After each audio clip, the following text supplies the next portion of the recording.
Excel 2010 vous permet de convertir vos données afin de les changer d'unité. Nous allons pour cela utiliser différentes formules. Donc, par exemple ici je vais utiliser une première formule pour passer ici donc cette unité qui est actuellement en mètres en miles. Donc je vais insérer ici cette formule, j'insère donc mon égal et nous allons utiliser ici la formule convert. Donc j'écris le début de la formule et voyez donc celle-ci s'affiche.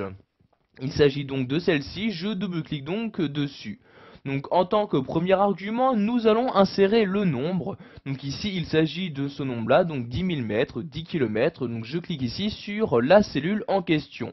Ensuite, j'insère ici un point virgule et comme second argument, je vais donc préciser au logiciel quelle est l'actuelle unité de mesure utilisée.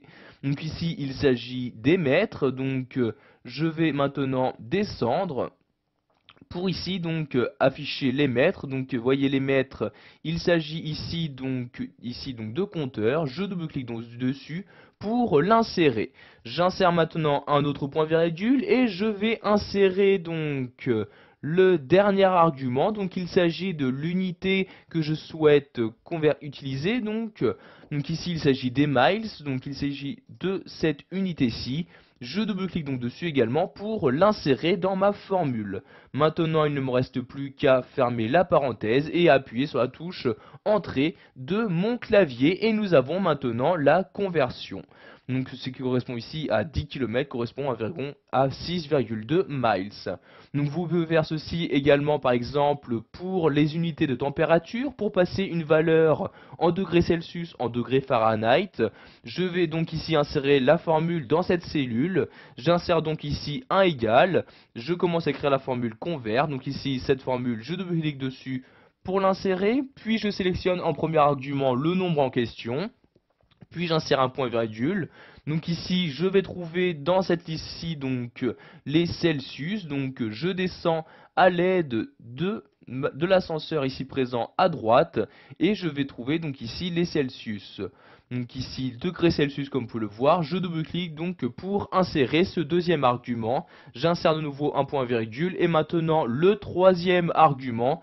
Je descends donc pour le trouver et ici donc il s'agit des degrés Fahrenheit comme ici marqué. Donc je double-clique également pour l'insérer, puis je ferme la parenthèse et j'appuie encore une fois sur la touche Entrée de mon clavier pour insérer et connaître donc le résultat de ma formule. Nous avons donc ici la conversion qui a été faite, 15 degrés Celsius correspond donc à 59 degrés Fahrenheit. Pour finir, nous allons également voir que cette formule est applicable pour les années, mois, jours, heures, etc. Donc nous allons ici insérer la formule. Donc j'écris de nouveau égal convert. Donc je double-clique ici. Le nombre, donc nous allons voir ici le nombre 4. Donc nous allons voir combien 4 jours en heures, ce que cela donne. J'insère ici le point virgule. Je vais maintenant donc préciser à Excel donc que l'actuel ici nombre est donc avec l'unité jour. Donc je descends comme ceci et je sélectionne ici jour, je double-clique, j'insère un point virgule et je souhaite le convertir en heure. Je double-clique ici sur l'heure, je ferme la parenthèse et j'appuie sur la touche Entrée de mon clavier et vous pouvez voir encore une fois que la conversion a été réussie.